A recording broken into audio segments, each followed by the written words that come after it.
The shortest path to better intuition and a more sustainable life is to regularly request spiritual radiance. What do we mean there? Okay, you're asking for spiritual light. Can be done in prayer, can be done in meditation. And when you get that light, firstly, it clears everything from you, all the worries and stress, and it can recenter you. And the decisions you make are much better than you'd make normally. Welcome to the podcast that guides men to demystify and develop their intuition. I'm your host, Doug Beitz. Let's dig into the science and expand your horizons. My guest today, Paul Fenton-Smith, is the author of 13 books on personal development. His passion and enthusiasm for his work makes him popular on television and as a guest speaker and teacher. Paul runs a busy private practice in Sydney as a clairvoyant, counsellor, and hypnotherapist, and conducts courses internationally. Through practicing and teaching intuitive studies for more than 40 years, he believes that everyone has intuitive talents and passionately encourages people to explore these areas in practical ways. Paul, welcome to the podcast. Thanks, Doug. Excellent. All right, so Paul and I met about 3 weeks ago. I signed up and did one of his pure clairvoyance sessions for an hour. And I've also been blessed with this book, which is your 13th book, that's correct? That's right, yep. Yeah. I got it mailed to me from the publisher. So today is the 10th of April 2025, and in another week or so, about the time this podcast goes live, you'll be able to purchase it. It'll be available because at this very moment, I don't think it's available anywhere for direct purchase. I don't even have a copy yet. Yeah, there you go. So I've gone through, I've finished reading it. It's an excellent book. I loved it. And just to show you how I found that, how I found Paul, here's a previous book that you called Intuition that you wrote back in 2011. Is that correct? It was released in 2011, yeah. Yeah. And for my 60th birthday, like a bit over a year ago, I got a book voucher from a friend for my birthday.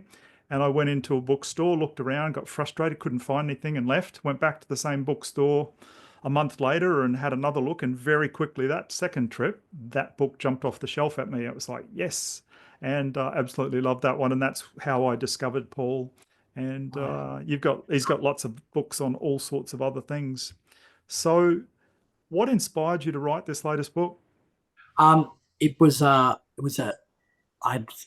actually writing a very long book, and the previous book, Activate Your Psychic Ability, the publisher said, "Look, you've gone over the limit here. You need to make this book into two." So I said, "That's a good idea," and I split them, and then they became two books. I had to rewrite the beginnings and endings and that sort of thing. But it gave me a chance, this one, while the other one was coming out, to tweak a few things, to look for some examples, just add a few things to make it more polished.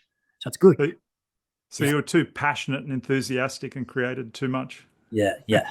My previous tarot book, I stopped at 550 pages, and I thought they're not going to take it as my book, and they did, but they said only because it's the tarot. Anything else, we wouldn't take it at that size, And it's the sort of book police use to get interview suspects to help them with their inquiries. Wow, there you go. The police actually use it. No. I'm thinking about like a phone book, that. Oh yes, a little bit of physical force. Yes, yeah. I get you. Pressure. Yeah, I get you. Yeah. So what I've done, as I read through the book, there was a few parts that jumped out at me, and I've jotted down exact parts from this latest book, and I'm going to get you to comment on them. So the first one is, it says, when the soul is nourished, personal intuition naturally improves. Now, the podcast's all about intuition and personal intuition, so that sort of jumped out at me. So when the soul is nourished, personal intuition naturally improves. So my question is, how do we nourish our souls? Okay, many different versions of nourishment here. I'm writing a book at the moment called The Spiritual Nourishment Diet, and it's looking at physical, emotional, mental, and spiritual nourishment. So physical nourishment's easy. For people, mostly it's food, can be exercise, can be yoga, stretching, other things like that. Emotional nourishment can come in the form of, I stopped on the way somewhere today to an appointment, and I could see a frangipani tree in the bloom. And frangipanis remind me when I first got to Sydney in 1980, and we were going to the beach all the time. I was going snorkeling. So I smell that, and I'm in the water snorkeling. I thought, wow, it took me back. It was such an emotional nourishment, just beautiful, lazy afternoons around the coves of Sydney, and so that's emotional nourishment. But for different people, it's different things. I play the piano. I'm not very good, but I play it and it really nourishes me. So mental nourishment can come from reading books, great conversations. Occasionally you have a conversation with someone and you feel like I've brought my best game and I'm really working hard. They've sharpened me, and you walk away thinking, I've got so many questions. I just, I want to continue the conversation, and that's really nourishing mentally. And then spiritually, the traditional ones are prayer, yoga, meditation, walking in nature, swimming in the ocean. There's lots and lots of ways, and different people do it in different ways. Some people look at nature and think it's too much work, Others think, no, this is magnificent, And for some, being by the ocean doesn't mean getting in the water, So it's one of those things where some people just take great photos of the sea at dusk, but they're not getting any sand or salt on them, that sort of thing. So in this book that I'm writing, it's all about finding out what nourishes you and doing it regularly, because it's very easy to get lost in that work, home, sleep, eat routine, and you've got mortgage, you've got commitments, you've got all these other things that are going on in your life, kids going through school, whatever.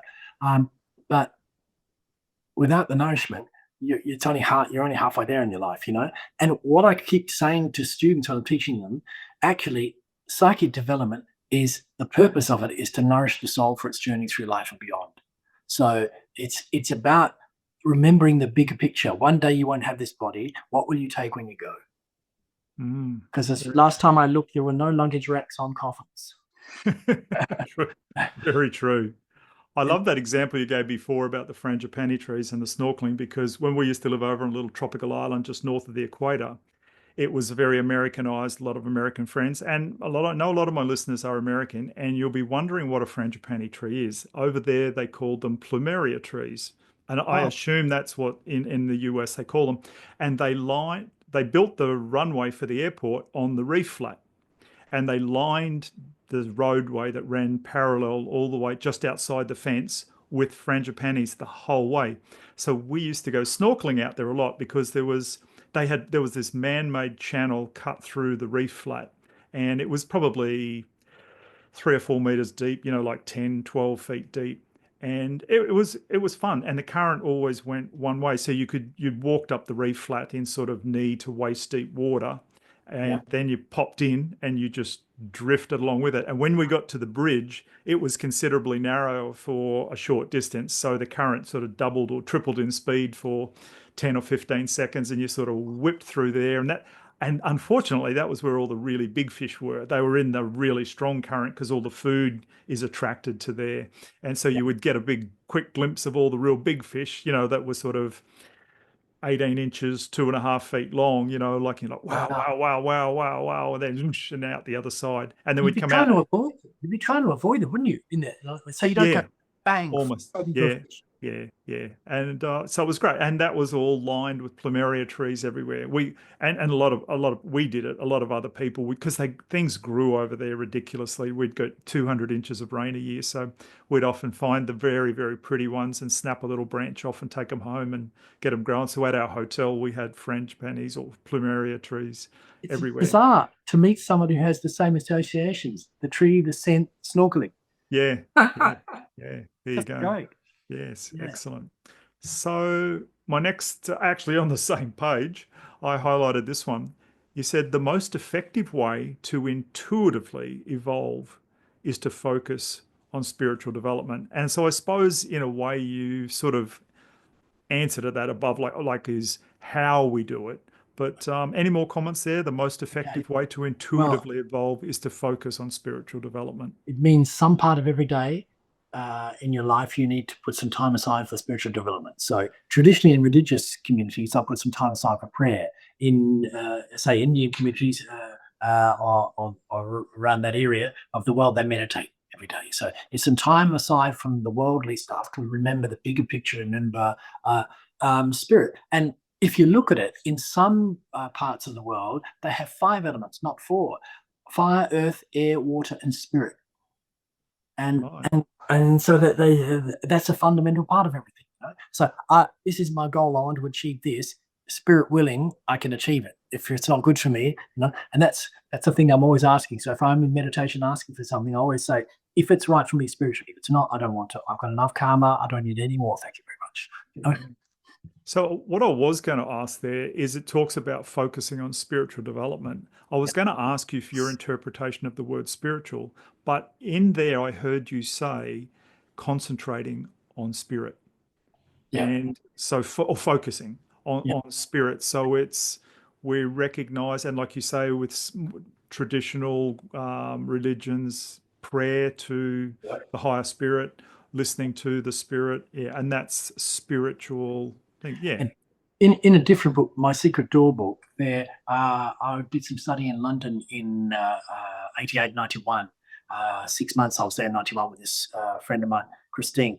And she was explaining that in your life, she follows an Indian guru. So in your life, you have a living master. That's someone spiritually evolved who's responsible for hundreds of people to get them across, through this life.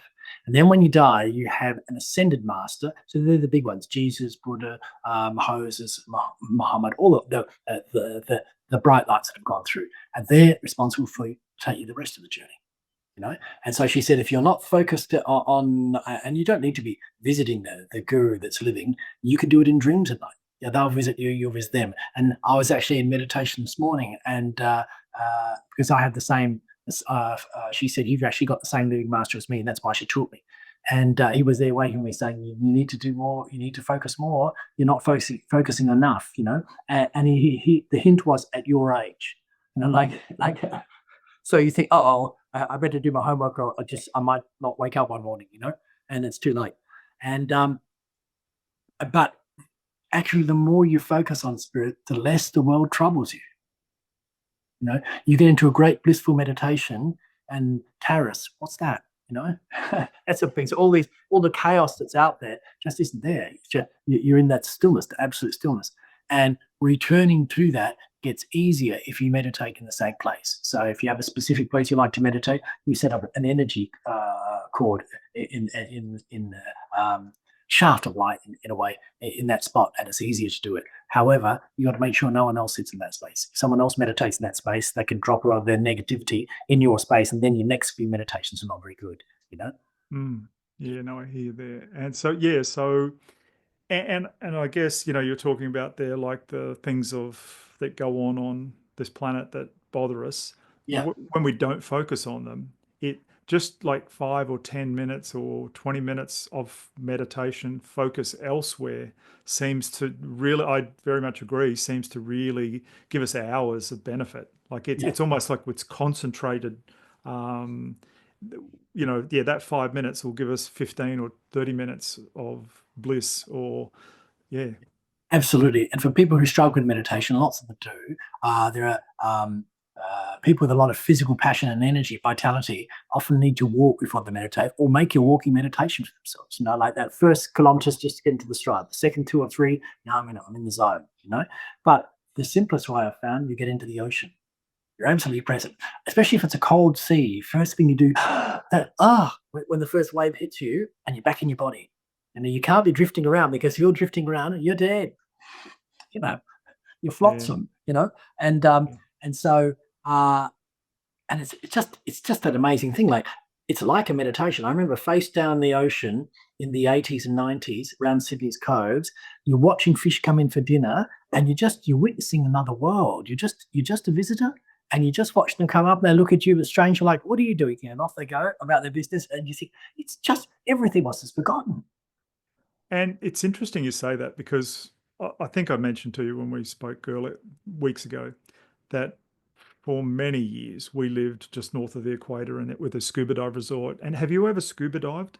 No. Okay, I don't know about all that stuff on me. It's serious next level, and snorkeling's nice. Snorkeling's like swimming's like 1 out of 10. Snorkeling's 2. And scuba diving confidently, like knowing what you're doing and being very, calm and with the whole thing, is like 10 out of 10. Like it's, and when you get underwater, I had people say this to me early on, and once you've done like at least a dozen dives you're pretty, you're comfortable with the equipment and what's going on, you know what to expect, and you don't have concerns for your safety or anything. It's not that you're not being reckless. You're comfortable with everything, and you've learned to ride the bike without falling off. And at that point, you could be suicidal on the surface. And now you're down under that water, and you could try to have those thoughts down there and they won't come.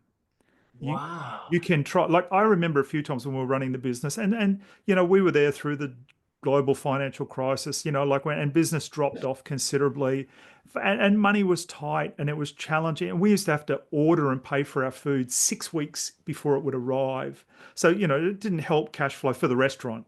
So Yeah. I just sort of dropped $5,000, $10,000 for food, and I'm Yeah. not going to see it for so money would get tight, and there were times where I would be quite, oh, like really, how's this all going to flow and go? I hope when I get back, I've got an email with a booking for 2 weeks or something, like that someone's coming to bring some cash.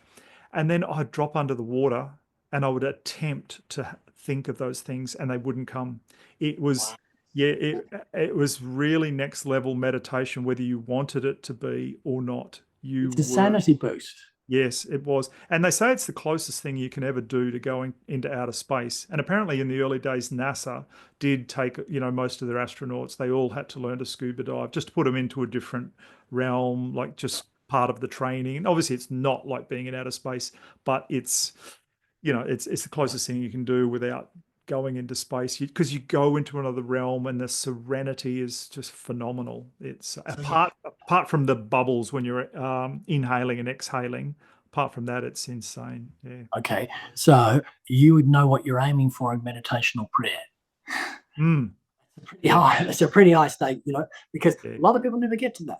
Yeah. So that's pretty impressive. Yeah. And you do have to be careful that you don't get fully in the zone and close your eyes. And one guy who was on the island when we were there, and he was a dive instructor from another company, and we went out diving together one day. And he said to me, he goes, I just love to get out there, get out. And our island was a thin little pin off the ocean floor. So if you went out like a kilometer offshore, you were in 3,000, but like 1,000 meters of water. And so it dropped off very sharply. And so we would just sit out off the edge and drift along the edge of the wall. And he said, I love to get out there and just close my eyes for minutes at a time. And I'm like, dude, like that is so unsafe, because you you're going to go up or down. You can't monitor your depth. Yeah. And if you go up or down too quickly, it's very dangerous. And Mm. if you go too deep, you it's a bit of like a snowball effect, where you go deeper and you start going deeper, faster and faster and faster. It takes a while, but Yeah. as the water's compressing all the bubbles in your wetsuit and everything like that, you're less and less buoyant. Every meter you drop, you're less buoyant, and you get literally heavier every meter you go down. Wow. And so, yeah, and if I would love to do it if I had someone there watching me. And the one ultimate day I had my dive master with me. I mean, there was only one customer, and so I gave my dive master the string with a little connected to a styrofoam float on the surface, so the boat knew exactly where we were at all times. No air sea rescue or anything up there where we were, so the boat would follow us. And a school of barracuda came, and they started circling us. And then they started to head offshore. So I just looked at my dive master and I waved him goodbye. And I said, like, gave him the signal, you pair up with the customer and off you just keep drifting along what you're doing. And I went out into the blue with these barracuda, Wow. sitting at about 10 to 15 meters. And because I've got a computer in my mask, so I can see my depth without, I can Yeah. glance and see it. And I'm just, for 5 minutes, we went offshore off the island. I had no idea which way was back to the island, because they're just taking you and they're circling, and they get within 2 meters of you. And there's probably a couple of hundred of them, and they're probably 18 inches, 2 feet long, and they're just circling you. And that was like beyond meditation. That was just to have hundreds of wild animals be happy to be with you. And the barracuda up close look very menacing. They're Yeah. not. They never do bother people, but they look it, and you're just total entrusting them, and you're just going offshore. And after about 5 minutes, I thought, Yeah, if I think I've gone far enough here. So, and if I turned around and headed back to where I thought the island was, it just blew everywhere. Like you can't see anything. You can look and you can see up. That's the only difference. Yeah, And headed back and eventually found the island without, because I could have just surfaced and then would have seen the island, obviously. yeah, And but yeah, so I wasn't in any danger. There was no currents. It was dead yeah. calm. And so, but yeah, absolute. I'm thinking of it now. I didn't realize at the time how meditative that was because the barracuda circling were hypnotic. Yeah. They really were. It was, yeah, Mm, an amazing day. yeah. Yeah, yeah. All right. Next question from here. You said in this one, the shortest path to better intuition and a more sustainable life is to regularly request spiritual radiance. What do we mean there? Okay, you're asking for spiritual light. Can be done in prayer, can be done in meditation. And when you get that light, it just, firstly, it clears everything from you, all the worries and stress, and it can recenter you. And the decisions you make are much better than you'd make normally. And so I try and do that before my pure clairvoyance readings because I want to be as centered as I can, you know. And so what I do these days, I didn't used to do it, but these days I say I need a head and shoulders photograph of the client and I need their age. Their age simply because I want to know what's history and can't be changed and what's coming up and can be changed. And the photo is because I only do 2 of these a day. And one Saturday I had 2 Karens, one at 11 o'clock, one at 3 o'clock.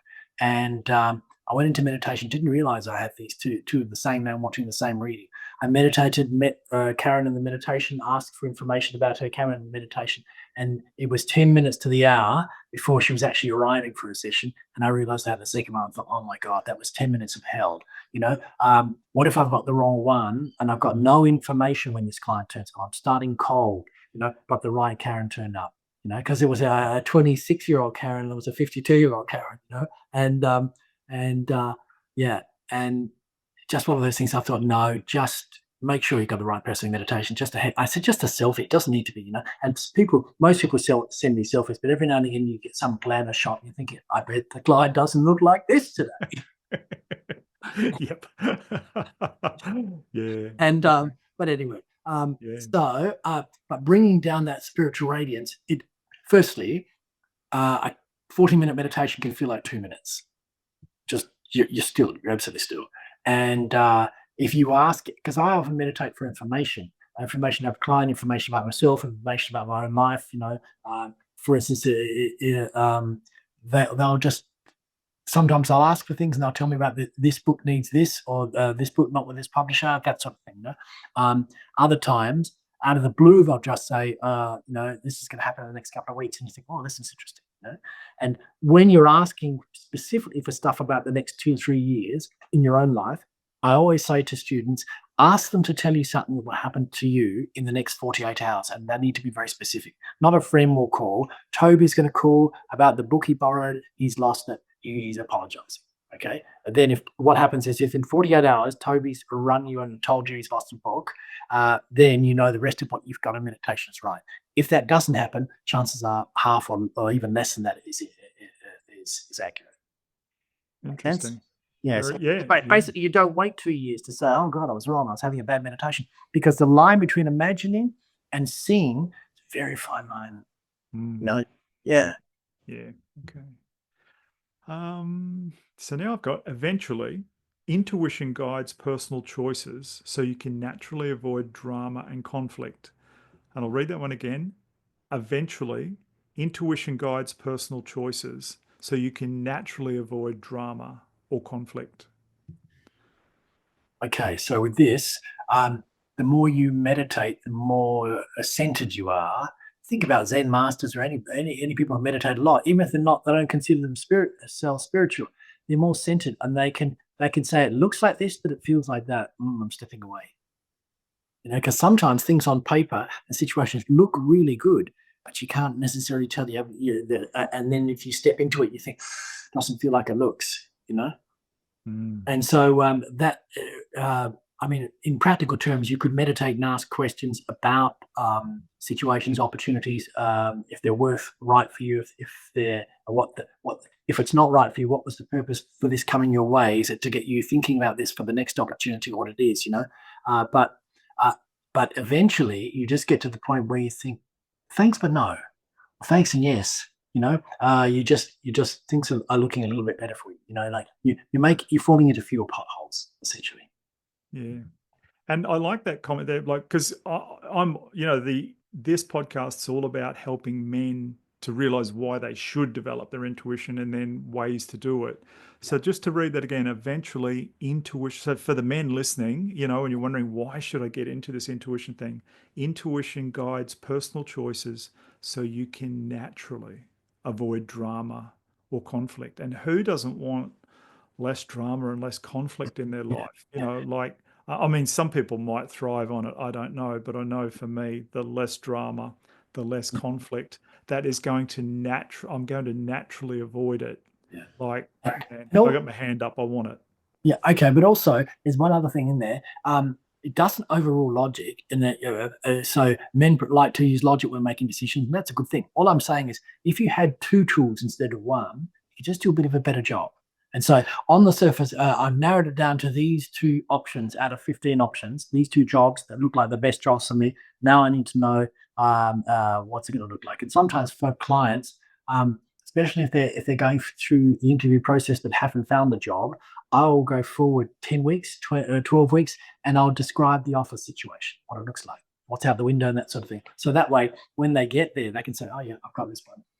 And I know it's just the two blue buildings he described out the window, that sort of thing, And but that's only if you're not doing it on screen. If you're doing it on screen, it makes it a lot harder because we're seeing someone on screen, for the interview. Yeah, you're not seeing the environment until you actually land the job. Yeah.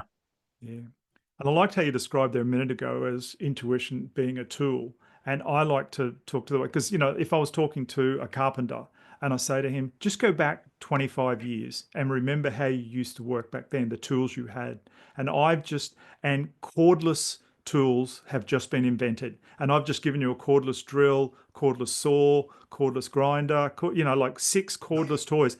You're still going to do the job. You're probably going to do it a lot quicker. You're going to save time through the day for sure. You're going to go out to your car less often. You're going to it's going to be quicker, safer, speedier, and everything's going to be efficient. You still could do it the old way, but it's not the answer to everything. It's just another tool in our toolkit to make our life easier, better, and more enjoyable. Yeah.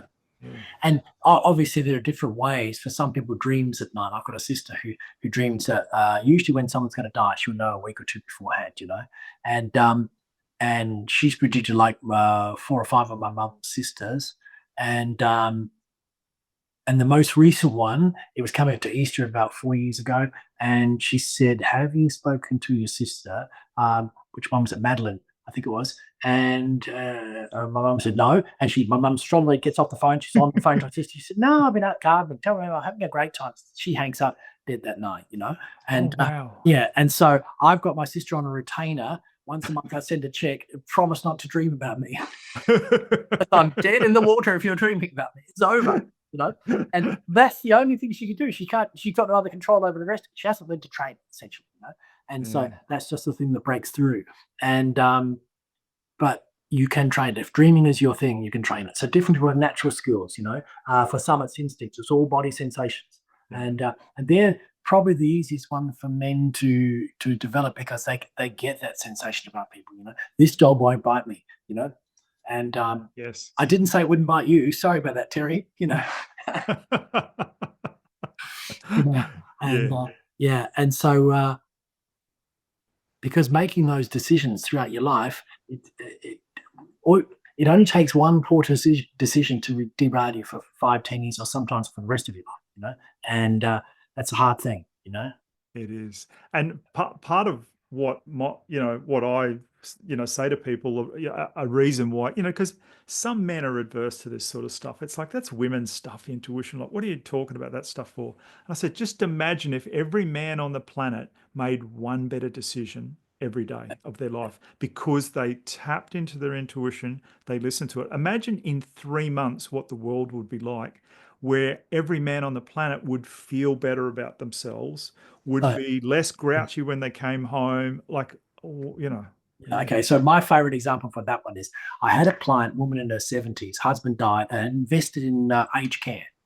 And so they had quite a bit of money into some aged care properties. And one of the properties had been mismanaged. And they said they needed 20 million from the investors. It was a small pool. It was only like 50, 55 investors. Had to stump up 20 million to keep it running and maintained. They're thinking, whoa, this is bigger than my investment. So there was this big lawsuit, and she came to see me for a reading. And I said, have you got a good lawyer? She said, yes. And that's it. So I said, now it's going to be split into 2 cases. You'll win one case, you'll lose the second case. So she went off and she told her lawyer, and her lawyer patted her on the hand and said, don't worry, let's get up. We'll do the law part of it, and you can go and see the clairvoyant when you need to. And it turned out that way. They won the first one, they lost the second one. So then they were both contesting it. And I said, now you win the one you lost, and they'll win the one they lost. So it'll be the other way around now. Now you're taking it to a higher court, And so she went and told her lawyer that, and he rolled his eyes. And then when that happened, he couldn't say anything to her, but he found a way. He said, listen, maybe it's time you gave Claire a phone call. She said, Claire? Who's Claire? The clairvoyant. You want to know how the hell will the approach we're taking win us the next case? That's all she had to ask. And I just one of these things, I could see it dragging on like 11 years or so. Just this. Sometimes those big ones just really do. And I'm thinking, has she got the 11 years left? Yeah. And it's just and so I just laughed. He's not prepared to believe it, but he wants a bit of information, but he doesn't want to come for a session. So if Claire, go and see Claire. Yeah. And I just laughed. I thought, that's brilliant. How to get the advantage without having any of the belief. Yes. Yeah. Good. All right. Next one from the book.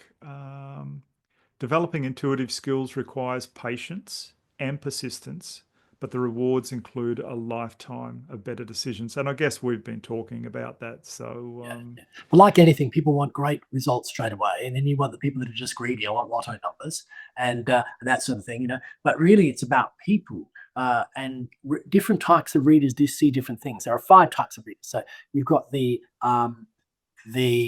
compassionate reader. That's a full-figured woman.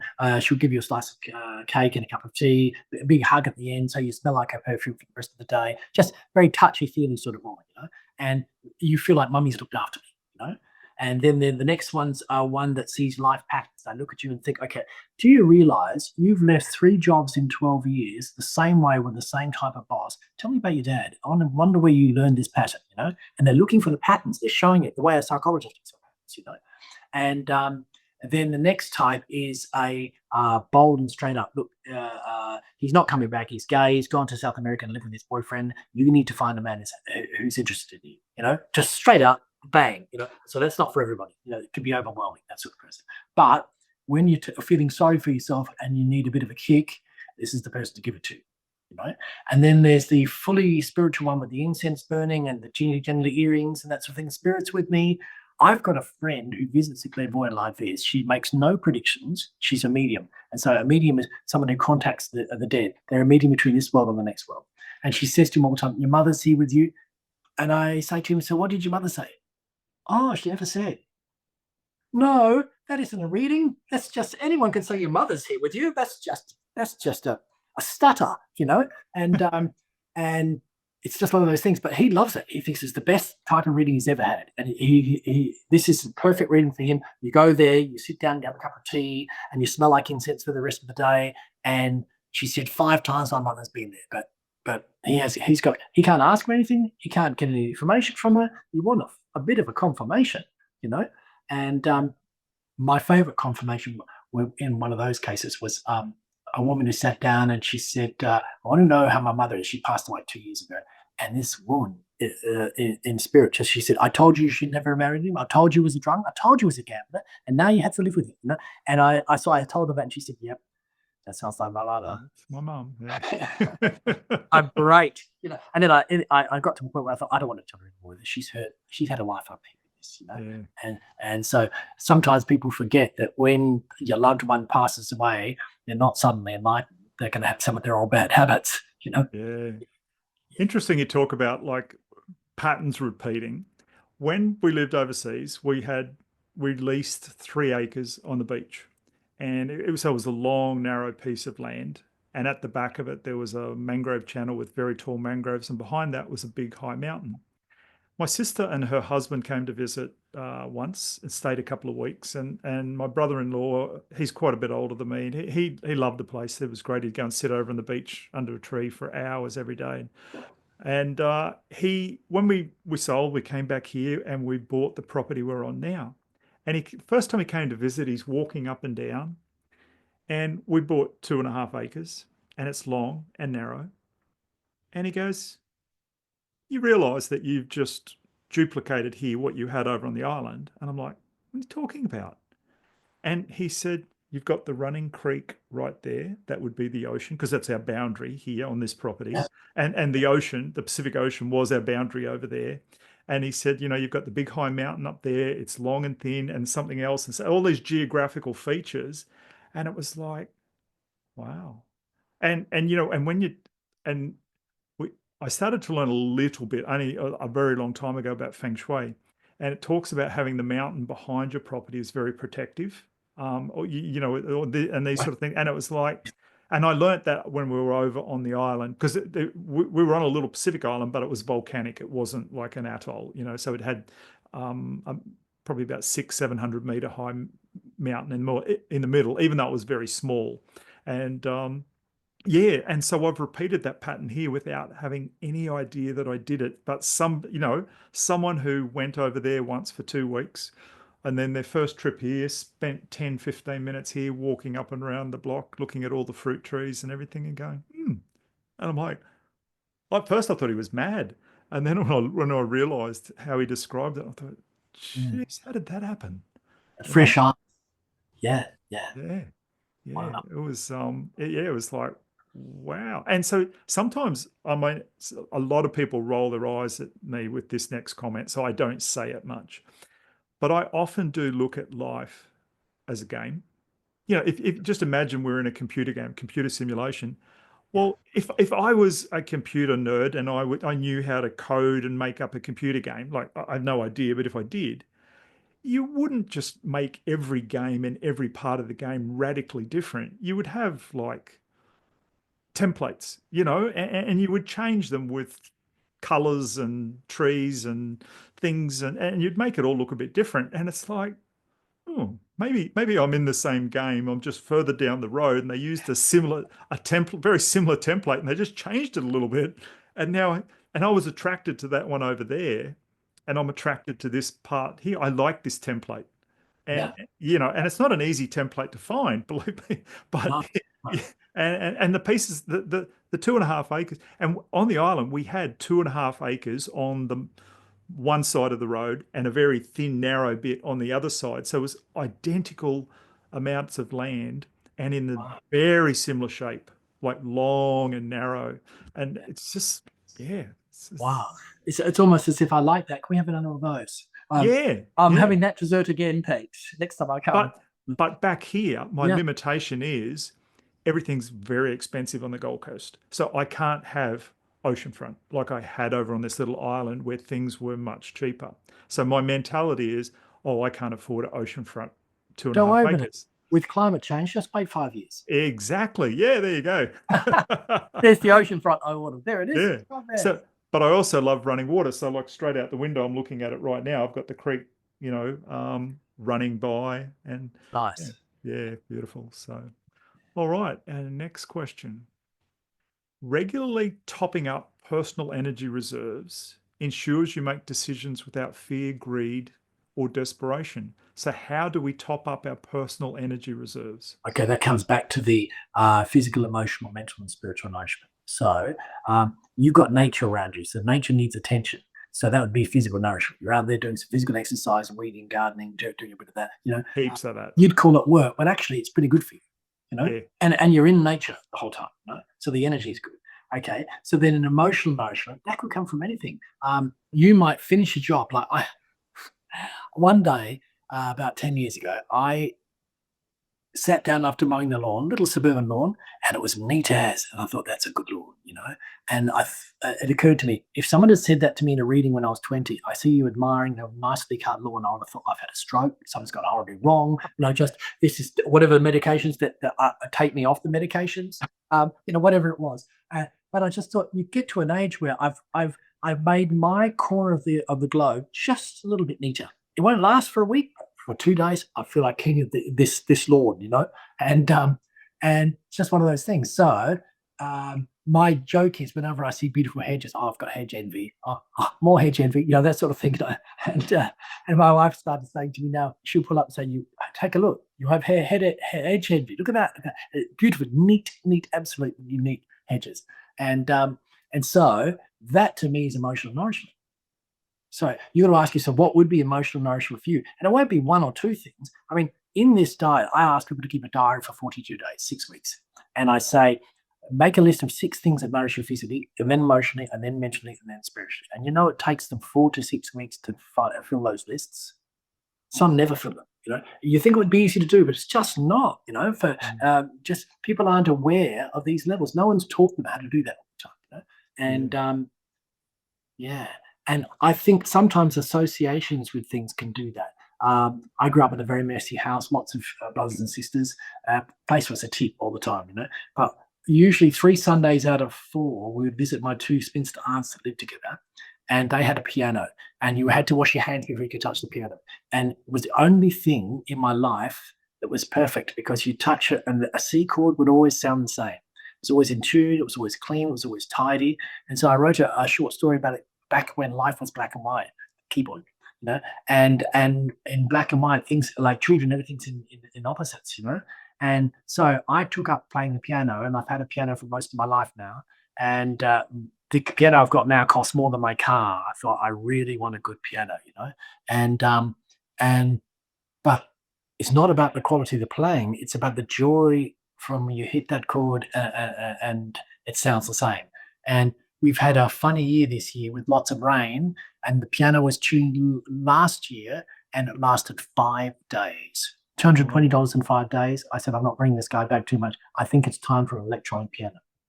And so I love the acoustic pianos, but 7 tons of pressure on the harp, it's just too much. And you get a humid day and the thing's gone. And so there goes the joy. I've either got to find something else as a joy, or get an electric version of the joy. So think about that. And then mentally, you don't always have time to read. Documentaries would be a quicker way.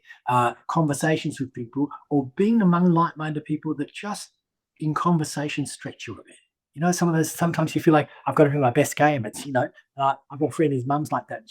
She just asks really brilliant questions, and you feel like you're stretching to find an answer. There are a lot of things I walk away from thinking, I've got to have a better answer. When I speak to her next, and she's forgotten about it, she's just asked the question and she's moved on, And then spiritually, obviously, then there's the meditation, the yoga, the prayer, the other things that you might choose to do. And helping others is another good one, but I'm strict about it. Can't be tax deductible, and it can't be in public. Right. Because if you the old thing, if it's in public or you get a notice for it, then that was your reward. Yeah. And so it's got to be a little bit anonymous. And so to me, it's about fueling yourself, because sometimes I read for clients and they've been hungry for 30 years, emotionally or mentally or spiritually, and sometimes all 3.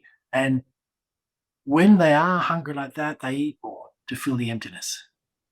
And so it's going to be really interesting now with the new medications, Ozempic and Wegovy, and some of those other medications now, because they've targeted the part of the brain that says, I'm replete, I'm happy now, I've had enough. But if you really haven't done more than nourish yourself physically, there's still going to be an emptiness. Now, I'm not saying they're not going to work. I'm just saying I think the timing for this book, if I bring it out the next year or so, could be very, very good, accidentally good. It was only a joke. I was sitting in the bath after work one night. I have a bubble bath, a salt bath as well, just to wash away the day. It's like replicating the ocean because I live too far from the sea. And I was joking about finding a title for a book that would be put in 4 or 5 areas of a bookstore so that people see it 3 or 4 times. Oh, I must have this book. And so I came up with the Eat All You Can, Get Rich Quick, 3-Day Real Estate Diet. And I just had a laugh, and I thought that was great. The second joke was the spiritual nourishing diet, and it wouldn't leave me alone. Every time I thought about it, I thought, you've accidentally stumbled onto something that is really meaningful. So I thought, I'll try it for myself. I did. And then I thought I'll try it with other people. I've got 50 diaries that people have filled out. And because a woman with 2 kids under 5, I can't know what that feels like. So she makes things on her list that are different from my list, and that's got to go in your book, because I can only see it from my point of view. And it's just amazing. I just think, and then I forget, and then I remember again, and then someone turns up and says, I've done this diary, and I thought I'd bring it back when I had a reading it, and then I'm inspired again, and off I go again, looking at other people's diaries.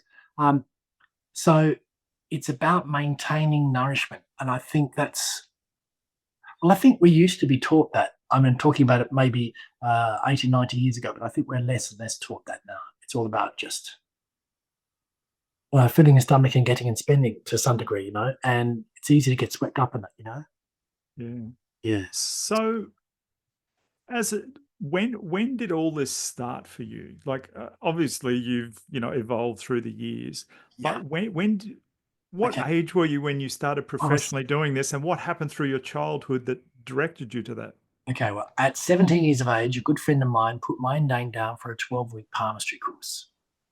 I thought, palmistry, all right, whatever. Yeah, okay. So I went along, and she got to week 3, and she's talking about thumbs, and some thumbs are flexible. See, it's quite like it's on a spring, and other thumbs you could not bend them there without a pair of plies, and the rest would be screening, And so I thought, why not? There's something in this, and so I started reading palmistry books. I went through about a dozen books. I thought, whoa, there's no intuition. It's just a system. People over the years, there's 3 versions of it in the world at the moment. There's the original Chinese version, the original Indian version, and the Greek version they borrowed about 2,600 years ago from India. They must have been visiting there. Thought, we'll take this. I'll have that. Thank you very much. I'm sorry about the library fee. And off they go, sailing home with it. And they each modified it a little bit to their own tastes. And it's just a system. I liked it because it was like psychology. It was a system of showing you what you're good for in career. And so I still say 15 to 25-year-olds, a lot of them don't know what they want to be when they grow up. And these days they'll probably have 4 or 5 careers, but your hands can tell you all that really quickly. And only in the last 6 months, I'm again at 78. In the last few months, sometimes if I'm not sure about something, I ask the person if they're on screen, just hold your hand up, bring close to the camera. And I just tell them 5 things, and the reading kicks off again, And accidentally, and I didn't mean it for that, it was just to help me kickstart readings if I get blocked anywhere. But people have started saying, I'm interested in palmistry now. I want to know about palmistry. It's just one of those things. But so she dragged me onto that. I started studying palmistry. It was really weird. In Sydney in 1984, in the Jog Centre in Bondi Junction, so it's a suburb in Sydney, near the beach, there was a job, palmist wanted, experience necessary. Thinking, how many people could be going for this? I got to be the only person this week that's going for this job. I took there's paper cards there. Take the card up to the counter. And the woman saying, Garrick, what did he put this up there? It's a nice joke. She's about to tear it up. He said, no, I put that up a few hours ago. It's an actual job, So I got sent for an interview. Now, that had another interview that morning. The guy took the daytime job, and I took the nighttime job. Nighttime was 4 o'clock in the afternoon to 2 o'clock in the morning. What sort of lunatic takes that? Well, a 24-year-old would take that. It's the army armor. And it was in King's Cross, so red light district. So there's lots of clubs and things going on. People are always coming in drunk. There was a tattoo parlor next door to us, and people would come in and think, what can you do on my arm? And I'd lay out the tarot deck. That's, I like her. You have to go next door for this. We're just having some fun. But I was the palmist, and there was a tarot reader guy in his probably late 30s. Seemed very old. When you're 24, someone in the 30s is retired. Yeah. And so we got bored. We were working 60 hours a week. Sometimes we would have no clients all day. because we started off in May, I think it was. So it was a winter time in Australia. And so out of boredom, he asked me how palmistry were. I taught him about palmistry. He taught me about the tarot. And off we went. It got to the point where we had a baklava challenge. That was it's a little Greek pastry on baklava. And he'd pull the curtain across, and then he'd be talking about things in a general reading and then and a question or two. They were short readings. So I'd start writing down, I think that's that card, that's that card. And if I got more than half the cards right in any layout, he'd buy me a piece of baklava. And so for the first 3 months, I was out of pocket every time. He was getting big. He was really, because the baklava place was across the lane, and he was really adding weight. Eventually it evened up, and I thought, no, I'm getting better because I'm knowing the meanings. I'm listening to how you and they're not fixed meanings for every card, as in the same meaning every time, because any card could have 6 or 10 meanings. But I'm thinking how he described it. And what convinced me in the end, because I kept saying to him, if I came back next week and shuffle the deck, I'll get different cards. How useful is that? It's not useful. But over a 7-week period, there was a lady who came at 4 o'clock in the afternoon on Sundays. Don't know why I was on Sundays at that time. And like we'd open up and she'd be right there. And he said, now the dark-haired man's left you. There's a fair-haired man coming to replace her. He's a bit softer, a bit more sentimental. Next week, same thing, same woman, same question. There's a fair-haired man coming soon, but I still see you agree with the dark-haired man. And the fair-haired man's going to be a little bit softer, a little bit more compassionate. He's a good listener, It just went on. I thought, he's only got a set number of stories, and I think I've heard the story before, And then I realized it's the same woman. Watch her go in and out, because we were in it. A shop that was the size of a key cutting place, like about 4 square meters. It was pretty small. And then I thought, wow, she's selecting the cards with her eyes closed. The cards are face down. She's selecting with her non-writing hand. He's shuffled the deck, and then she's shuffled the deck, and then she selected. How the hell is she getting these same cards? And there are no 2 cards, 78 cards in the deck. No 2 cards are the same. I think, how is she doing this? He said, they're not exactly the same, but sometimes she's picking cards that are the same. Sometimes they're as close as you can get to that card. And after the 7 weeks, I said, why hasn't she come back in week 8? He said, either a blonde man's arrived, she's run out of money, or she's heard what I had to say. And I'm thinking, wow. And then I thought, it's time for me to become tarot reader. Yeah, interesting. Wow. And you talk about palm reading, 10 plus. Like I was brought up till I was 12 or 13 going to church every Sunday. And then I stayed away from church through my teen years. When I was 20, I went back voluntarily till I was into my early 30s. And I always looked at things like palm reading, tarot as from the devil. Like they were evil. I literally back then would have been casting the devil out of you. Yeah. I think very, very differently now. So about 10 years ago, for some reason, when we're living over on this little island, one day I just started thinking about I started reading a little bit about palm reading. And so I went on Amazon or something like that, and I started looking at trying to buy a book for palm reading. And I'm flicking through, and all of a sudden, Amazon gives you choices to look at because you've looked at that. Yep. And it gave me one on Chinese face reading. And for some reason, the Chinese face reading one just jumped right at me. And I'm like, oh, forget about palm reading. And I started reading. I thought, this is really interesting. Bang, ordered it straight away, downloaded onto my Kindle, and was fascinated with it. I'm like, this Chinese face reading, this is really cool. Well, then the lady that wrote that, she was American, but her husband had been Chinese, and her mother-in-law had taught her huge amounts about ancient Chinese stuff. So that's how she got it. She started in Feng Shui and then went into all sorts of other things. Next thing, we're sitting on holidays somewhere by a swimming pool, and I get an email from her because I'm on I'd inquired about stuff at one stage. Oh, I've just got a new book out about energy clearing. So I'm like, oh, bang, quickly download that. Down it comes. And it's all about how to use a pendulum and all this sort of stuff. And I'm like, beauty. And so she says, like you can use a wet tea bag. There's nothing special about the pendulum, like just make sure you wring out the tea bag enough so it's not dripping water all over you, but,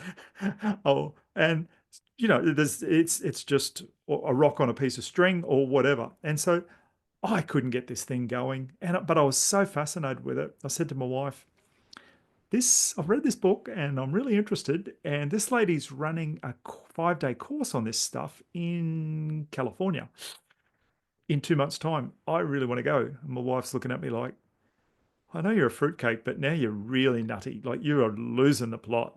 All right, see ya. So off I go and do that. And that was the first of 3 trips in the next sort of 12 to 18 months, learning all that sort of stuff. But it started out with my interest in palm reading, which I never followed up again. It's what, I, can I just say one thing though? In palmistry, I'm teaching people to, because there are different mounts in the hands, will have different shapes of head, face. Little tiny ears belong to the Martian type, and types of eyebrows, types of lips, all that sort of things, and even soft voice, small mouth, And so famous people, when I'm teaching, I have a lot of famous actors and actresses. This is that type. And so they'll like the Venusian loves food, great melody and music, very generous, have a curvy sort of body. So they love food and they're not afraid of it. And but I say to them, you got to get to the point where you can look at someone and know which mounts in the hands will be full before you even look at the hands. And that's all in the body shape and that sort of thing. And I was giving an example. We got to the mount of Saturn. It's under the second figure, and it's usually not a full mount. It's usually vertical lines. And I was describing the Saturnian women are a little bit like boys. They're straight up and down. They're not curvy women. And they're very rational. They're very good at science, good at numbers, good at physics, chemistry, pharmacology, those sort of things. And in country terms, they love farming because they love animals more than people because animals don't tell you secrets. And for some farmers, out with the wheat and my dog all day, it's a good day. Didn't see anyone. That sort of thing. That's the way the Saturnian is. It can be very tight with money, and then in the shadow type, the negative type, they hide money in bundles of 50s in the walls, usually in the walls of the house. And that sort of thing. They just do it, because they don't trust banks. And in that class, and one woman looked up like, oh my God. And she got out a piece of paper and started writing quickly. And I said, what is it? She said, I've been staying with my husband's parents. We built a house. It took us, it was going to be 3 months. It took us about 13, 14 months. And we just moved into the new house a couple of weeks ago. And you just reminded me, I left some money in the wall. And a couple of people in the class said, you set this up. You've hired this woman to come in. And I said, no. Stand up. Come over here. Stand in front of the class. Now look at it. She's straight up and down. She hasn't got a curve on her.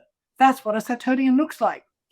And she said, oh no, I could tick all those things you said, and it was just amazing. And then later she said to me, actually, I've thought of 2 different places where I'd hit some money. Like she hid about 8 parcels of money, and she said, yeah, you're right, it's shrink wrap 50s, because if you hand over 100, someone might look at it. Hand over 50, no one's looking at anything, and in the clairvoyant reading I gave a woman whose father had died about 2 years ago, I said, he's got a big double garage and a workshop in there. She said, yeah. I said, the garage is on the right-hand side of the property. When you look at it, the driveway's on the right-hand side. That's it. I said, now, do yourself a favor. Before you sell that property, get up on a ladder. There's a big 3 beams in that garage. On the middle beam, there's wads of 50s taped to the top of the beam. And she sent me an email about, got it. That's all she said, got it. And I thought, that's great. I just thought, wow, you had one of those dads. And in the class, someone was telling me one day in a palmistry class that they bought a house, beautiful house with a lovely garden, from a couple that grew up in Europe during World War II. And they were digging up the veggie patch and kept finding jars of money all over the place. I said, dig up the whole thing, get a what do you call them? The metal detector. Yeah. It's because every jar has a lid. The lid's usually metal, Yeah. And I'm thinking, well, this is good. This is go towards your innovations, and just one of those things. But anyway, so it's interesting how these things all dovetail into each other. Yes, very much. Yeah. And I did start reading a book on palm reading, and it did. I thought, yeah, you could see the personality traits sort of different but similar. Like it was, yeah, exactly. And I haven't studied the Chinese face reading like extensively, where I've done readings for people, and I'm kind of selfish. I'm more concerned with my facial features. So when I see someone with the facial features that I have, that I recognize that in them, then I go, oh, they're that way because I have that too. Like, yeah. Whereas for you've done it professionally for so many different people, you sort of know them all. You're just training yourself all the time. Yeah. Yes, yeah, yeah. And you go wherever you're interested in, you flow that way. And I'm interested in myself, so I'm, Flowing that way. yeah, exactly. Yeah, selfishly. All right. What do we got here? Another couple of questions out of there. It's important to consciously refuel the tank to enjoy the benefits of spiritual sustenance. So I guess, how do we refuel that tank? Some of the things you've been talking about Yeah. already. So again, prayer, meditation, being in nature, helping other people, you know, finding ways, avenues that work for you, but also you might need a list because what works for you in summer doesn't work for you in winter. So sometimes snorkeling doesn't work for me in winter. I had a full length wetsuit, but still some days you just getting to the beach was hard because you think it's freezing out here, and then you get under the water and you forget, yeah. So yeah, it's basically it's about forming good habits, and people think it's really hard, but I think if you start with the things that you like already and build out from there, it's not hard then. Good point. Good point. The last one I've got down from the book is my higher self suggested that I take time every day to notice possibilities. Yeah. So can you expand on that one? Okay. We have opportunities all the time. Sometimes we see them, sometimes we don't. Sometimes they're camouflaged in a problem, and other times they're obvious. And so sometimes when you have a difficulty, I'll put it this way. I'll ask in meditation. I've got this client's making life hard for me. What's the lesson for me in this? What's the opportunity for me in this? And they're saying, okay, this is something you've unresolved. They brought it up, and now you've got a chance to resolve that. So the next time someone brings it up, it's not a button anymore. And so you're getting to the point where you've got so few buttons that you're just gliding through life. It's a very nice experience, but it takes time, it takes effort to get to that point, and it's not that you're numb, it's just that you found the things you enjoy, and the things that used to make you grind your teeth don't anymore, Yeah, I guess you can see a bigger picture and realize they're there for a reason. They're not as bad as you initially thought. Yeah. And they might not even know what they're doing. That's annoying you. But it's just also in reading. Sometimes someone will sit down and give me a hard time. I had a woman came in and sat down in her 50s. It's a particular type, the wands type. They're passionate, they're enthusiastic, but if they're nervous, they can bite. It's a dog that bites you very quickly, before it barks. And so I had a blue chair and a black chair. I've still got them. The blue chair is just behind me. It's about the same color as my shirt and parts. Okay. I said, you're on the black chair today. She looked at me and said, they're both black. Now, the frame of the blue chair is black. Technically, she was right. But I'm thinking, oh, she's going to be trouble. She's going to be difficult. I thought, no, don't treat her as though she's going to be difficult.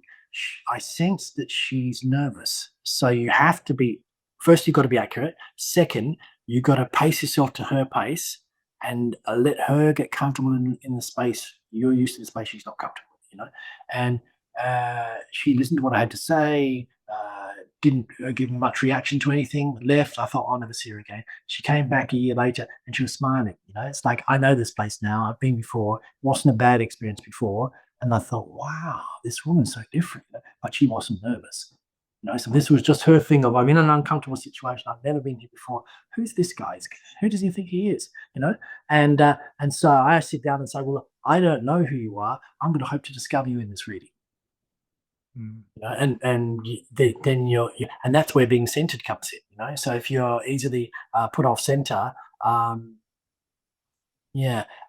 really bad example of this happened when I was about 30, and someone had given a friend of hers a gift voucher of a reading. He was very skeptical. He should have given it back to her. I would have refunded his money if he wanted to, but he came and sat down and gave me that. Go on, man, tell me something, man. And he said, I know you're going to cold read me, and I know you're going to do this, that. He had a lot of opinions. So I said, no, I'm not even going to predict the future. I'm just going to go back to the past. I told him every painful incident in his life up to age 42. And he was in tears halfway through that. And I kept going until I got to 42, and then I stopped. I said, now, shall we go forward? Are we ready to do any more? Because we don't have much time left now, And I thought, don't ever do that again, But it was just my pride. You got me in a day when I was really annoyed, and I thought, I'm just going to prove that this works. And all I had to do was tell him one or two things that were positive things in the past. And I was just so annoyed. So if people look like that in the future, I say, okay, I'll start with your age now and I'll go back and tell you some things. And they're usually positive things. You've got a job at this stage, you had a summertime at that point in your life, big responsibility came. Did you buy a house? Did a child arrive? What happened at this age, you know? And sometimes it's both, you know, and things like that. So they can say, okay, well, he was okay for the past, maybe he'll be okay for the future. You know, and they've still got freedom about the future, so they could take it off in other directions if they want to. You know? And I've had clients who say, "Oh, that's not going to happen. I'm going to make sure that doesn't happen." And then later, "Oh, Jesus, it happened. I wasn't watching it. It happened." You know? And you think, "Well, I don't know how it's going to happen. Just you're living the life. I'm only a witness."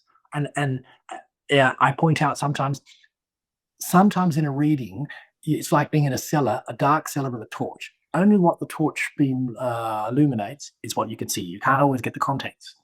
And so I'm seeing this and this and this. It doesn't make sense to me. And yeah, happened a while back. It's a really bizarre situation. I put an ad out for someone before. This was before mobiles and that sort of thing. I put an ad out for someone to answer my telephone while I was giving readings. So a few people, I thought it'd be a good job for a mum with a 4-year-old, that sort of thing. No one seemed right. And then this one guy rang up, he was 17. I thought, oh, it's too young. And he rang back, but he kept ringing. And I thought, no, he's good. Just try him out, you know, just don't have that opinion about him. And he was good. The first shift, he's booked 3 people, 5 people the next time. He's on the phone, he's talking, you know, and he was a natural salesperson. But I thought, he doesn't even believe it. He doesn't care what it is. He could be selling widgets, but he's just going to sell it, you know. I thought, well, shut up and let him do that, you know. Anyway, he got very interested in it, did a course, became a reader for a while, and then he said, I've got a job. My dad's got a job in a company that he works for, and I thought, that's fine. He got his wheels, his wings, and off he goes. I knew I would keep the foot on. You know, it's only a part-time job. And so he said, I can recommend someone. So that's fine. And I hadn't heard back from him for a few weeks. But a woman turns up in her 70s and she's wanting a reading. And she sits down and I said, it's really strange. I've got you. I see you with 2 boys you're raising. They're yours, but they're not yours. That doesn't make any sense. How could that be? And she just looked at me and said, go on. I thought, all right, I'll keep going. Okay. And I said, one of the boys, you worry about him. He's a bit feckless. He's just a bit all over the place. And the other one, very good as gold, very diligent, very hardworking, smart, got good strategy. You know he will go far in his life. He's got a secret. He's not telling you a secret, but you know it. And he knows you're old school. He doesn't want to upset you. And so basically, what I was telling her in a roundabout way was that the sensible boy was gay, but he didn't want to tell this woman because he didn't want to upset her. So it turns out that it was the guy who was answering my phone. It was his grandmother. The 2 children were her grandchildren.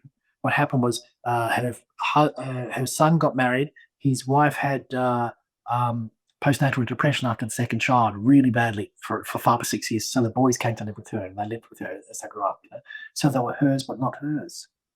You know, and so she's putting in the pieces, but she gave nothing away. Like when she left, I thought, I've got no idea. I was stabbing in the dark there, you know, and afterwards, she got home and she rang him and said, "Listen, if you leave that job, I want the job because I like this guy." You know, and I thought, and so she did it for 2 years after him. You know, I thought, wow. Right. And it all started with because it's a counselling thing. You know, my counselling supervisor always used to say to me, "If in doubt, bring it into a relationship with the client. I'm seeing this and it doesn't make sense to me." You know, you're allowed to say that in readings, and people think, "No, you're not." Why not? We're 2 people here together trying to discover what the future holds, but we've got to discover. I'm seeing some things, but I'd like some confirmation from you, yes or no, or do you need more information? And yeah, it's just like that. So that way, there's less pressure for me to be right. I'm allowed to say, does this make any sense to you? You know, because sometimes I end up drawing diagrams for them. You know, I'm thinking it does this. I don't know how it's going to do this. I don't understand it. And they're saying, yeah, I can see how they could do that. You know, they have got the technical background to know what this means. All I'm seeing is lines on a page. You know. Yeah. Excellent. All right.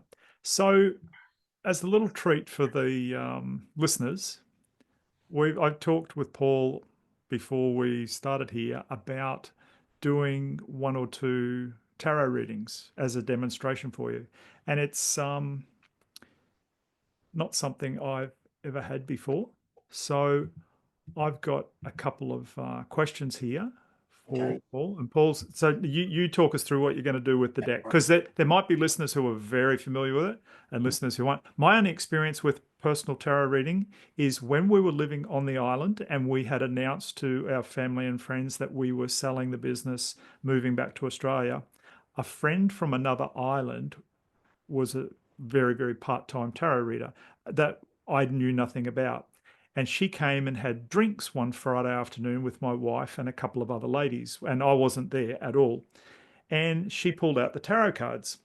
She said to my wife, "Do you want to see what happened? Like, do you want to see with the cards if you sell the business or not? Because, you've announced you're going to sell it, and it's a little scuba resort in the middle of the Pacific Ocean. It's not, you've got to find someone who wants to move there. It's not the easiest thing in the world to sell." So this lady pulled the cards out, and I think I told you when we met last time that we didn't actually sell the business. We raffled it off very, very successfully. And this lady's getting really confused. She's pulling the cards out and she's going, "Well, I can see this card that sort of says that you are going to move back to Australia, and what is it telling me? You're not selling the business, but it's not yours anymore." And things like this. And so my wife tells me, like, a couple of hours later, when all the girls have gone, finished their Friday afternoon cocktails, and about this. And at that time, I was a bit weirded out with tarot. I'm thinking, I think tarot is a bit weird, But anyway, but when she told me what the card said and what her friends said, I was like, "Oh, okay, that." And my wife says, "I'm sitting there the whole time," because we knew we were going to raffle it, but there was only 12 people on the planet knew that we were going to do it. We were trying to create this big world first, kept it all secret for many reasons until we actually were ready to push the button to people start buying tickets. We kept it very much under wraps. And so my wife's sitting there like biting her tongue, like not sharing anything.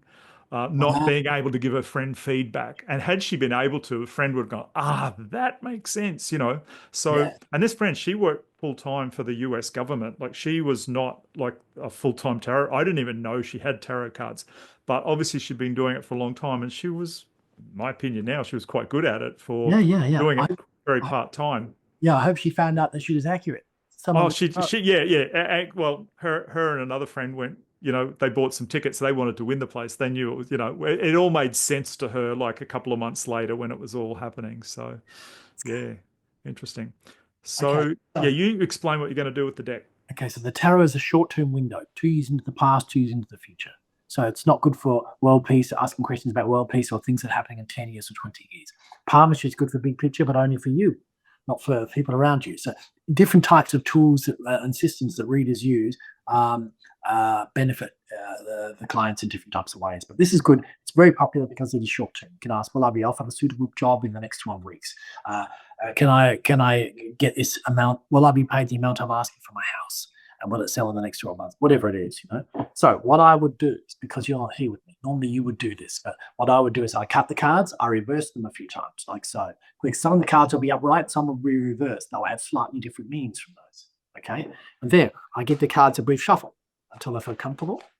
And then I'll slide them across the table, face down on the table. And then, using my non-writing hand, I'm left-handed, so I'll be using my right hand, I will think about the question. So the question was, again?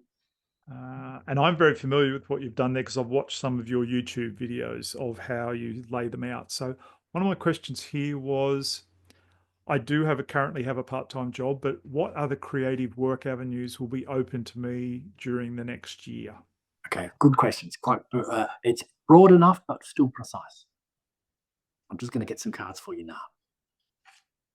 So normally I would pick the cards, is that right? That's right, yeah. And I'm picking them while I'm thinking about you and your question. Okay.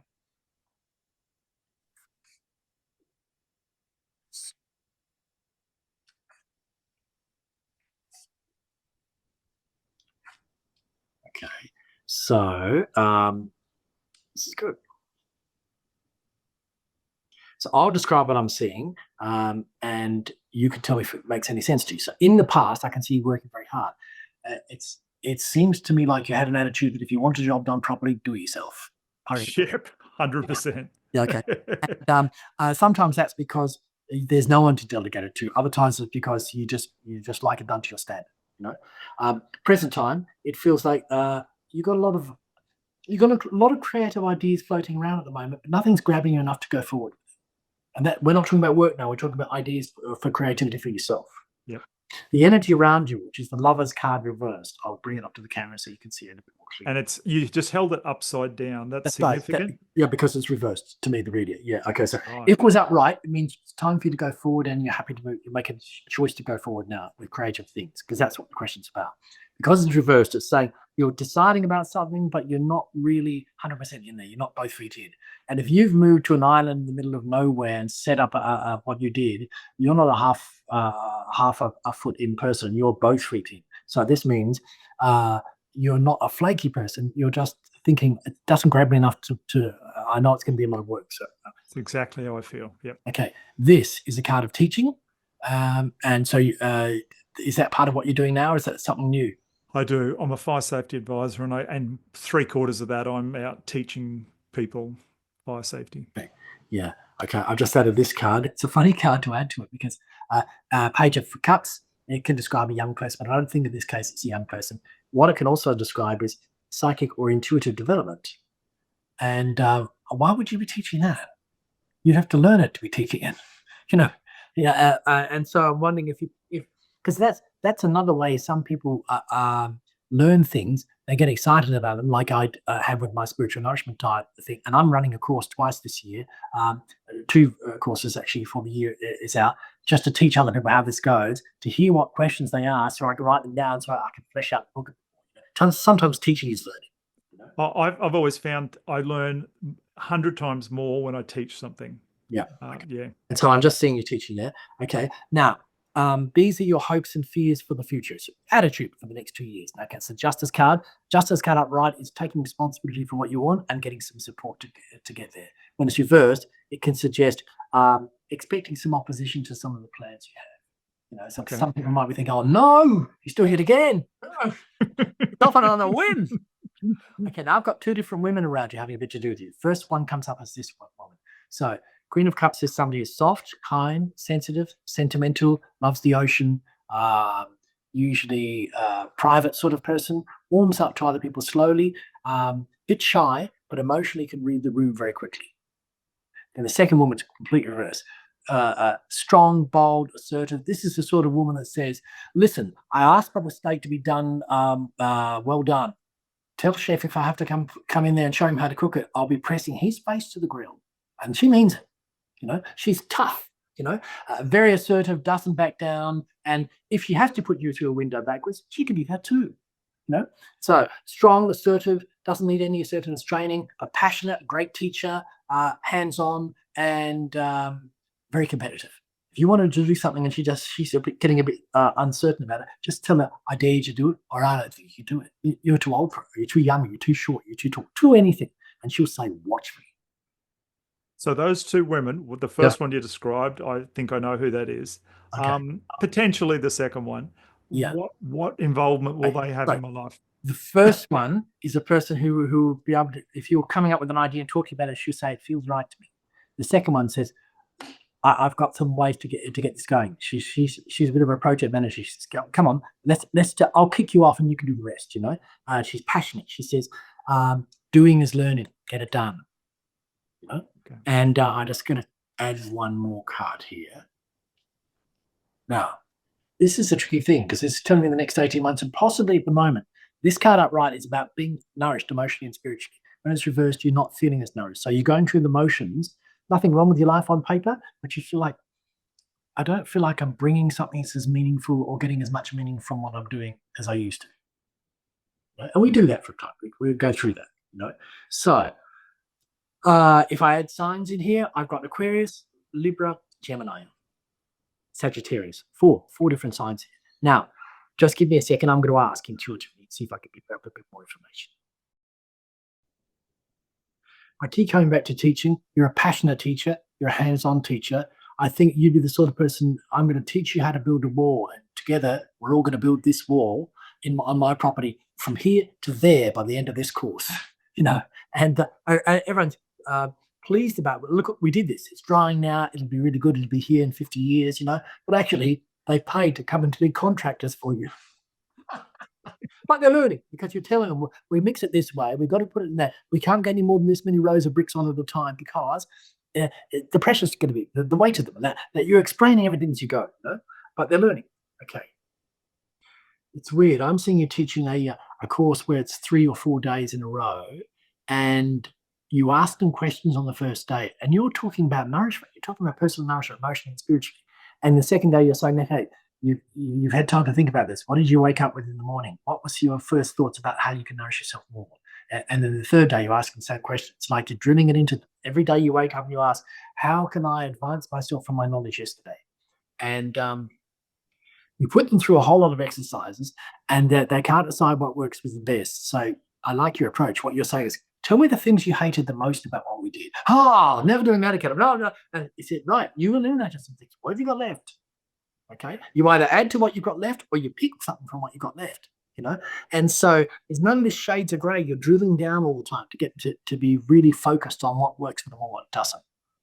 And you're challenging them because there's a couple of women there that I see you're saying to them, would you like to be as unhappy as you were when you arrived for the rest of your life? Because I'm pretty sure you could do that. You could manage that if you tried. You're challenging. You're waiting for that watch me sort of feeling, And they're not wands people, so they won't say that out loud, but they'll be thinking, he's annoying me. God, he's getting under my skin. And you're thinking, this is good. This is good. Sometimes I've got to get under their skin to teach them, And even as they're leaving, you're saying, you can do 2 things now. You can go home to be safe and comfortable, or you can go home to grow. It's your choice. So it's almost a scary thing that it's in their head, rattling around. Comfortable, growing. Comfortable or growing as they're going home. Are you tough? Are you a bit tough when you're teaching people? Do you teach them like your life could depend on it? I can be. Yeah.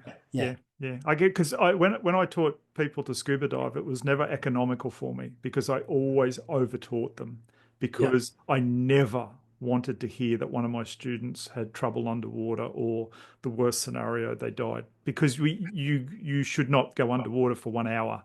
We cheat death every time we scuba dive. So I was always not tough, but I over-taught and wouldn't let them.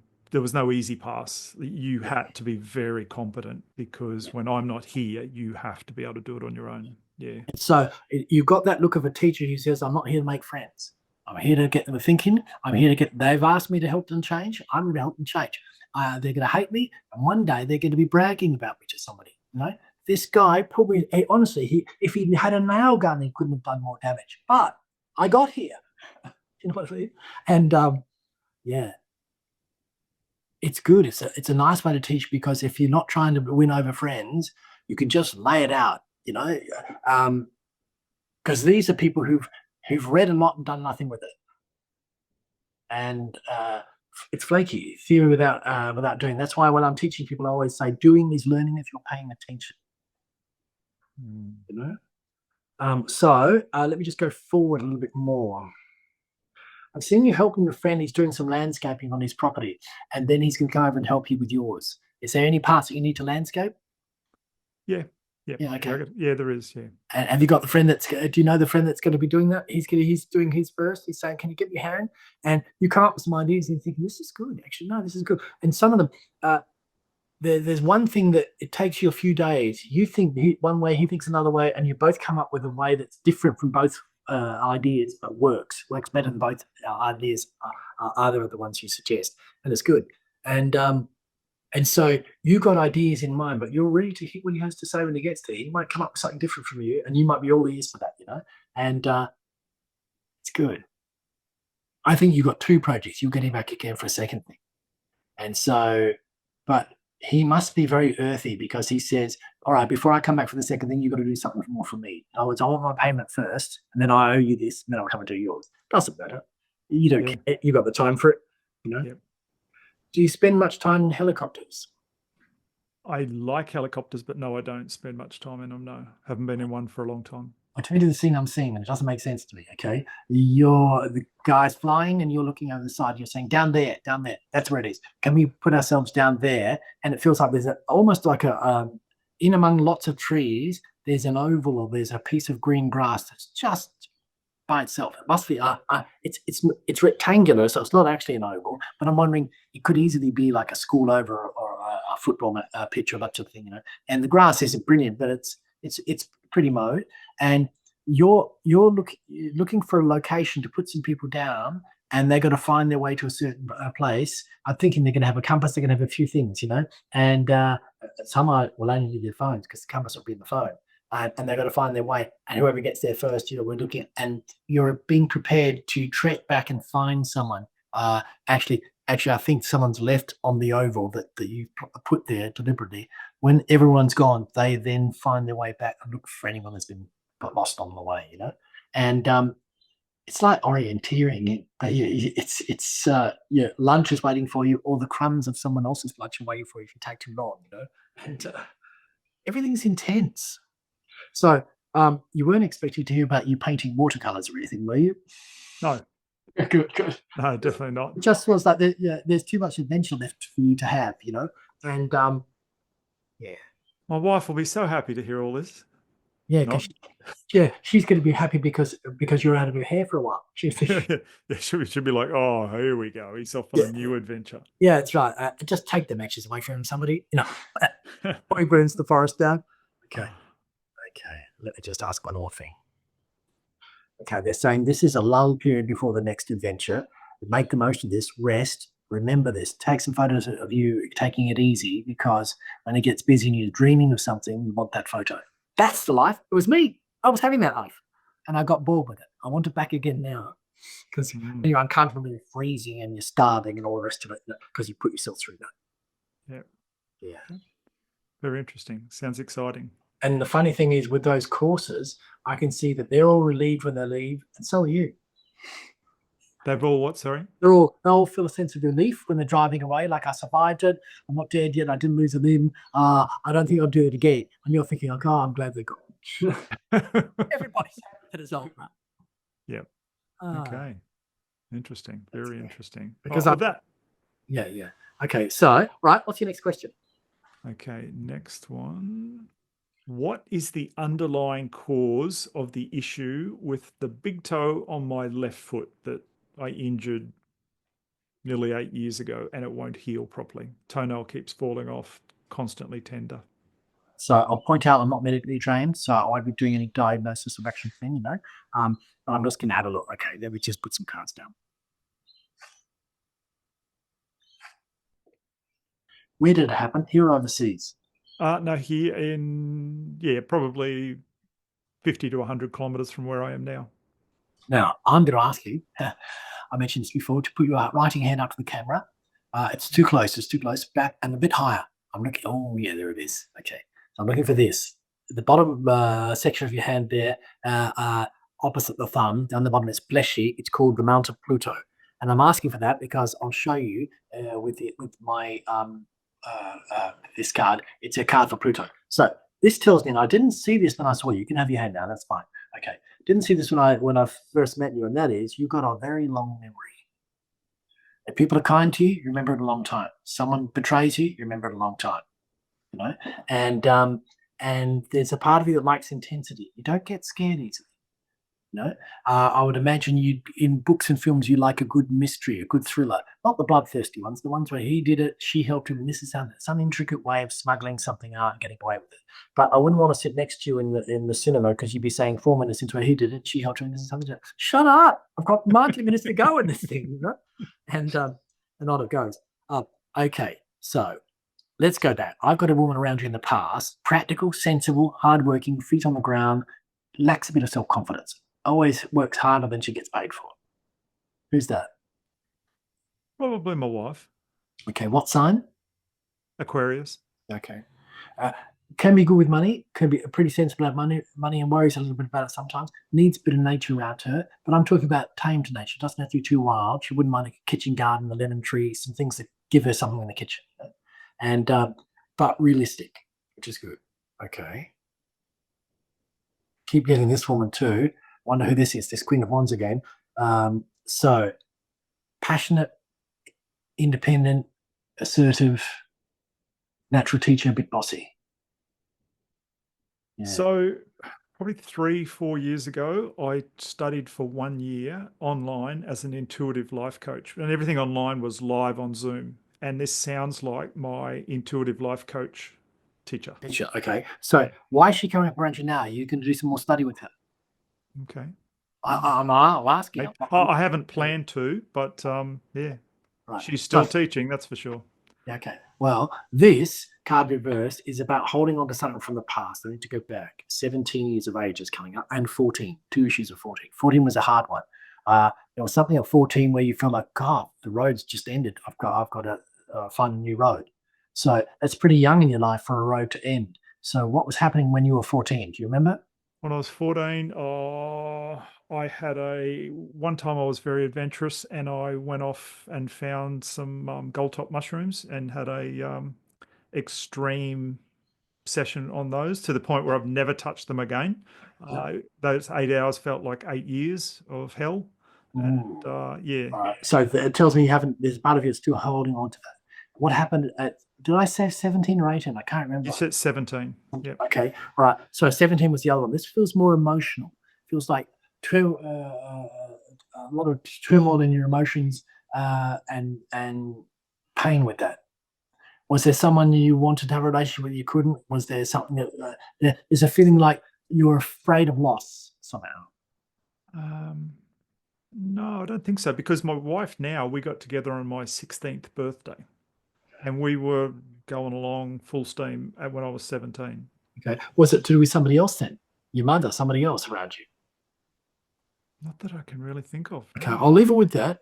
Leave you with that because it could take us too long to look at that. Okay, so when did you come back from overseas? The end of 2016, so the very beginning of 2017. 9 years ago. About. It's longer than your toe issue. Yeah. Because oh yes, yeah. I came back before the toe happened. Yeah, because this feels like the card I've got here feels like my life is I'm not as alive as I was. You know, like you like. I mean, to be fair, there were some pretty extreme peaks and troughs. You couldn't live like that and have a long life because you'd wear yourself out too much. Yeah. It was pretty intense. Yeah, and at that time, when this incident happened with my toe, we'd arrived back from the island, pocket full of money, didn't need to work. I didn't work for 3.5 years, and I was bored. And so I went out and I was finding extreme sports and things to do, and that's how I got injured. Yeah, because I just feel like there's a part of you that needs to turn it all up to feel it. Turn the volume up and the color and that sort of thing, you know? And, okay, let me just ask something here. They're suggesting that you see a medical specialist that specializes in allergies and because there's something that feels like it's viral, feels fungal rather than viral. It feels like something that's in the soil you picked up, and it's not going to go away without it being treated. You know, and you got to find the right person who's going to give you the right test to find it, and the test could take months. You know, it's not a quick thing. Even when it heals, I don't think the nail is coming back. I think it's gone too long now for the nail to replace itself again. It's taken about 5 to 7% of your energy. It's just whatever it is, your energy came down a little bit when you got this thing, and it stayed down a bit like since then. And you just written it off to age. I mean, it happens, you know. But I feel like if you can fix that, energy comes back up a bit more again. You know. I asked why. What's the underlying lesson? The reason why you got it. The response was funny. The response was he looked like he was about to die early. The things he was doing, so we thought try and divert him a little bit. And I was 3 days into a 9-day class to learn to paraglide. You know, where you have the parachute on the back and you jump off the cliff and you fly around there for ages. And at the bottom of the cliff, there are osteopaths and chiropractors' business cards. Yeah. And so, I had that bit of a big stumble on that 3rd day, and the toe I couldn't put a boot on again or anything for a week or two. And so I pulled the pin on it. Yeah. Okay. So actually, it could have saved your life, could have extended your life. Yeah. Yeah. Yeah. So she must be pretty strong, your wife, because she to steel herself and not to worry about what's he doing now. My God, he's going to kill himself, sort of thing, accidentally. She was pretty happy when I announced I wasn't going back. She was very happy. Yeah. Good, it's good. And this is telling me that some part of you still thinks you're 24. Still thinks that I'm 24. Yeah. Don't worry about it. I'm 24. I can come No, back to this. I usually only feel like I'm 30. Yeah. And so, yeah. Okay. Have I answered your question? Yes. Yeah. No, that's great. Thank you. So that's how the tarot works, essentially. Yeah. And you notice that I was asking as much as I was declaring, and that sort of thing. So it's not always I see this, this, and this. I was always making sense of everything I saw. Like you identified the bold woman, and you said you thought you knew who the soft one was, and your wife sounds like the practical one. Yeah. Yeah. Yeah, very much. So that's great. I mean, I think it was a great example for the men listening of, if anyone's been a bit like me in the past and thinking, oh, that's a load of rot. What is that sort of stuff? I can't explain what it is. You can probably explain what it is, but it's essentially, the thing that I like about the tarot is you get some information about the past first and then the present. If you can't remember the past, you certainly can remember the present. If you can't remember the present, change your medications. and then so you say, based on the action of the past and the present, I think he might be okay with this feature. But you still got to, I'm always aware the client has to live with the consequences of their decisions. So it's always a client's decision, never mine. Yeah.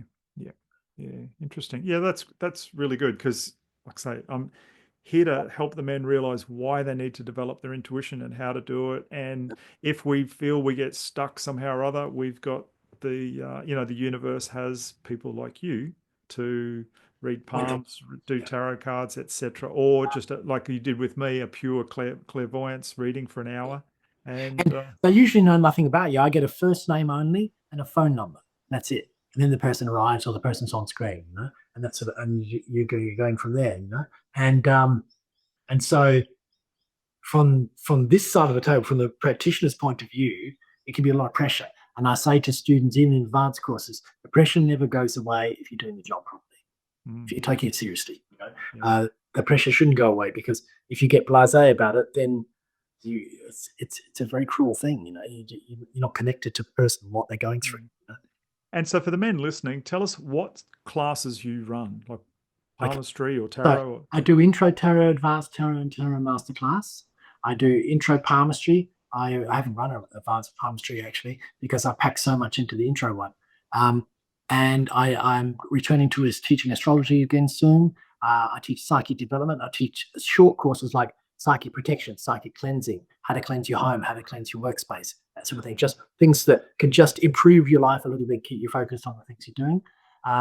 And I even run a once a month Zoom advanced tarot course where we just do a lesson for 2 hours on a Saturday afternoon once a month, and people dial in from around the world. And I say, today it's questions, answering yes and no questions, or it's one specific area, health cards for the meanings of healthcare, health meanings in the tarot, things like that. And that way they can just say, wow, I'm already giving readings, but that's just sharpen my focus a bit more, Okay, excellent. Yeah, that's really good info. So if any of the men listening are interested, obviously all of your contact information, etc., will be in the show notes. So is there anything apart from that sort of info that we haven't talked about that you'd like to just mention? simply that everybody has intuition if you're prepared to listen to it.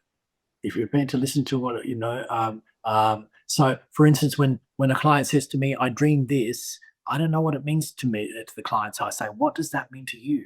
Because what it means to me may be different from what it means to you. And so essentially, if someone's going to train themselves in dream analysis, what they're really doing is they have to build a dictionary. When I dream of fish, it means this. When I dream of cabbages, it means this, and that sort of thing. And they're looking at different ways that what things mean to them.